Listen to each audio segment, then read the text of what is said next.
कार्तिक मास की कथा। इस माह को बहुत ही पवित्र माना जाता है। इस माह में ही भगवान विष्णु अपनी योग निद्रा से जाग जाते हैं और तब सभी तरह के मांगलिक कार्य प्रारंभ हो जाते हैं।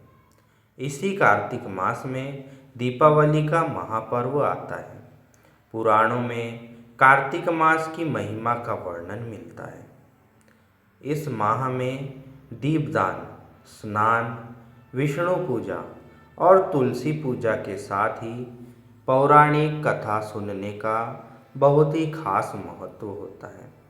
आइए श्रवण करते हैं कार्तिक मास की कथा। कथा प्रारंभ करने से पहले अगर कोई भी इस कार्तिक मास की कथा को कहने, सुनने और हुंकारा भरने वाले सब पर श्री ठाकुर जी कृपा करें। एक नगर में एक ब्राह्मण दंपत्ति रहते थे। वे दोनों प्रतिदिन 7 कोस दूर गंगा और यमुना नदी में स्नान करने जाते थे। इतनी दूर आने जाने से ब्राह्मण की पत्नी थक जाती थी। एक दिन उसने अपने पति से कहा कि हमारा एक पुत्र होता तो कितना अच्छा रहता। पुत्र की बहू आती तो हमें घर वापस जाने पर खाना बना हुआ मिलता और बहू घर का काम भी कर देती। अपनी पत्नी की बात सुनकर ब्राह्मण ने कहा कि तूने बात तो सही कही है, चल मैं तेरे लिए बहू ला ही देता हूँ। ब्राह्मण ने कहा कि एक पोटली में आटा डालकर कुछ मोहरे रख दे। ब्राह्मण के कहे अनुसार उसने पोटली बांध के दे दी। पोटली लेकर ब्राह्मण चला गया। ब्राह्मण को सफ़र के दौरान यमुना के किनारे बहुत ही सुंदर लड़कियां दिखाई दी। वे रेत में घर बनाकर खेल रही थी। उनमें से एक लड़की ने कहा कि मैं अपना घर नहीं बिगाड़ूंगी, मुझे तो रहने के लिए ये घर ही चाहिए। लड़की की बात सुनकर ब्राह्मण मन ही मन सोचने लगा कि बहू बनाने के लिए यही लड़की उचित है। जब वह लड़की जाने लगी तो ब्राह्मण भी उसके पीछे पीछे उसके घर तक चला गया। वहाँ जाकर ब्राह्मण ने उस लड़की से कहा, बेटी, कार्तिक मास चल रहा है, इसलिए मैं किसी के घर खाना नहीं खाता। मैं अपने साथ आटा लेकर आया हूँ। तुम अपनी माता से पूछो कि क्या वह मेरे लिए आटा छानकर 4 रोटी बना देगी। यदि वह मेरा आटा छानकर रोटी बनाएगी तो ही मैं रोटी खा लूँगा। लड़की ने जाकर अपनी माँ को ये सारी बात बताई। माँ ने कहा, उचित है, जाकर ब्राह्मण देव से कह दो कि वह अपना आटा दे दे, मैं रोटी बना दूँगी। जब वह आटा छानने लगी तो आटे में से मोहरें निकली। वह सोचने लगी कि जिसके आटे में इतनी मोहरें हैं उसके घर में कितनी मोहरें होगी। जब ब्राह्मण खाना खाने बैठा तो लड़की की माँ ने उस ब्राह्मण से पूछा, क्या आपका कोई लड़का है और क्या आप उस लड़के की सगाई करने जा रहे हो। यह सुनकर ब्राह्मण ने कहा कि मेरा लड़का तो काशी में पढ़ने गया हुआ है, लेकिन यदि तुम कहो तो खाट कटोरे से विवाह करके तेरी बेटी को अपने साथ ले जाऊं। लड़की की माँ ने कहा, ठीक है ब्राह्मण देव।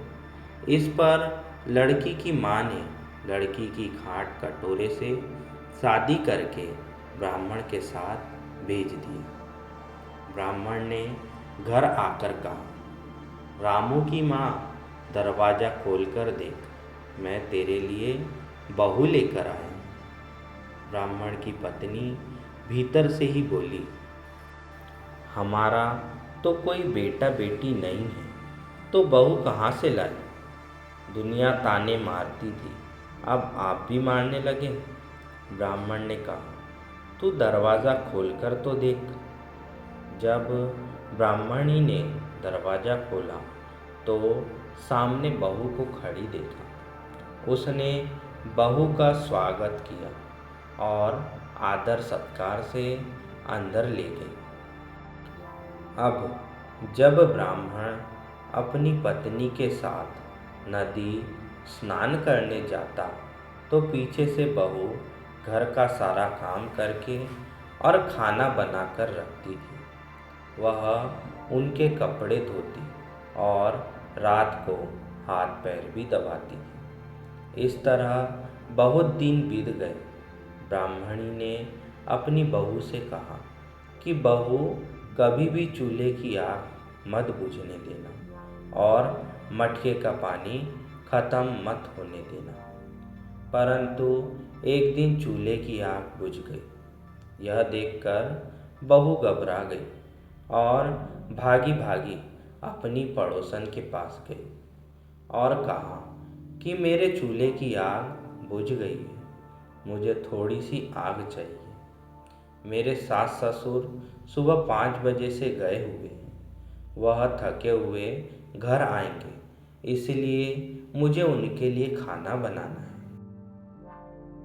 यह सुनकर पड़ोसन ने कहा कि तू तो बावली है, तुझे यह दोनों मिलकर पागल बना रहे हैं। इनके कोई पुत्र नहीं है, ये निसंतान है। बहू ने कहा, नहीं, ऐसा मत बोलो, इनका बेटा तो बनारस काशी में पढ़ने गया हुआ है। इस पर पड़ोसन ने कहा कि यह तुझे झूठ बोलकर लाए हैं, मेरी बात सच मान, इनके कोई बेटा नहीं है। अब बहू पड़ोसन की बातों में आ गई और कहने लगी कि अब आप ही बताओ, मैं क्या करूं? पड़ोसन ने कहा कि क्या करना है, जब तुम्हारे सास ससुर आए तो जली हुई रोटियां बनाकर देना और बिना नमक की दाल बनाकर देना। खीर की कड़छी दाल में और दाल की कड़छी खीर में डाल देना। पड़ोसन ने उसे अच्छे से सीखा पढ़ा दिया। फिर जब उसके साथ सास ससुर घर आए तो उसने न तो उनका आदर सत्कार किया, न ही उनके कपड़े धोए। जब उसने सास ससुर को खाना दिया तो सास बोली, बहू, आज यह रोटियां जली हुई क्यों हैं और दाल भी अलूनी है। तब बहू ने पलट कर कहा कि एक दिन ऐसा खाना खा लोगे तो कुछ बिगड़ नहीं जाएगा तुम्हारा। सास ससुर को खरी खोटी सुनाकर वह फिर से पड़ोसन के पास गई और बोला कि अब आगे क्या करना है। पड़ोसन ने कहा कि अब तुम सातों कोठों की चाबी मांग लेना। अगले दिन जब भी स्नान करने के लिए जाने लगे तो बहू अड़ गई कि मुझे तो सातों कोठों की चाबी चाहिए। तब ससुर ने कहा कि इसे चाबी दे दो। तब सास ने बहू को चाबी दे दी। सास ससुर के जाने के बाद जब बहू ने दरवाज़ा खोला तो देखा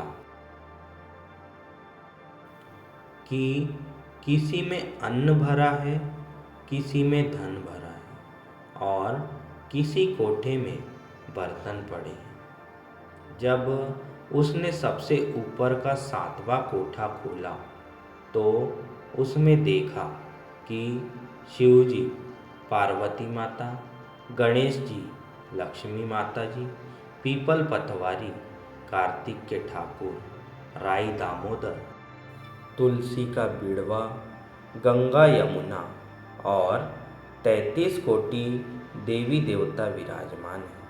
वहीं पर एक लड़का चंदन की चौकी पर बैठा माला जप रहा है।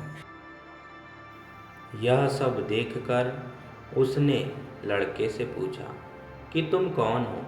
तब लड़का बोला कि मैं तेरा पति हूँ। अभी दरवाज़ा बंद कर दे। जब मेरे माता पिता आएंगे तब दरवाज़ा खोलना। यह सब देखकर बहू बहुत ही खुश हुई और 16 श्रृंगार कर सुंदर वस्त्र पहनकर अपने सास ससुर का इंतजार करने लगी। उसने अपने सास ससुर के लिए अच्छे अच्छे पकवान बनाए। जब उसके सास ससुर घर पर आए तो उसने उनका आदर सत्कार किया और प्रेम पूर्वक खाना खिलाया और हाथ पैर दबाने लगी।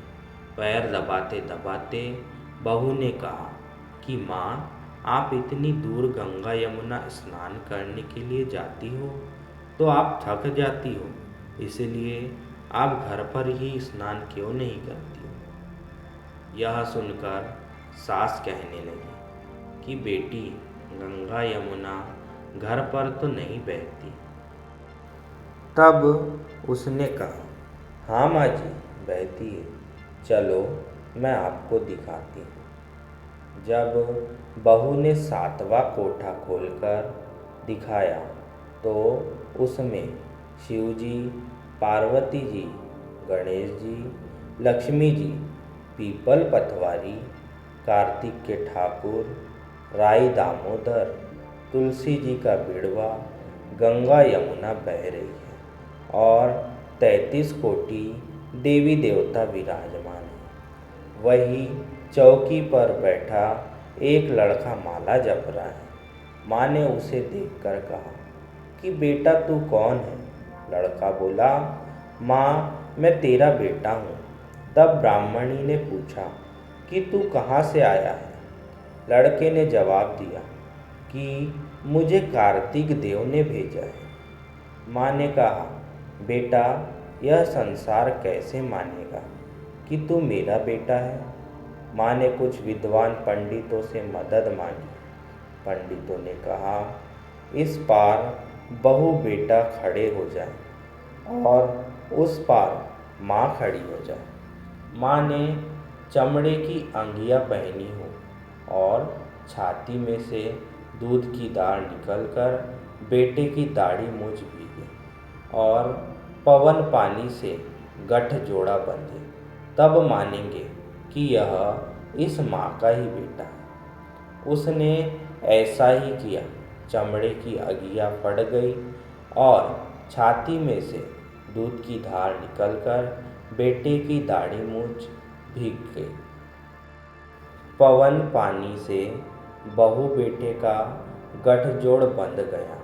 यह सब देखकर ब्राह्मण और उसकी पत्नी की खुशी का ठिकाना ना रहा। तो यह थी कार्तिक मास की कथा। हे कार्तिक के ठाकुर, जैसे ब्राह्मण और ब्राह्मणी को बहू बेटा दिया, वैसे सबको देना। कार्तिक मास की कथा कहने, सुनने और हुंकार भरने वाले सब पर कृपा करना। तो दोस्तों, यह थी कार्तिक मास की कथा। दोस्तों, कथा अगर आपको अच्छी लगी हो तो हमारे इस वीडियो को लाइक और हमारे चैनल को सब्सक्राइब जरूर कर दीजिएगा और बेल आइकन पर क्लिक कर दीजिएगा। हर हर महादेव दोस्तों।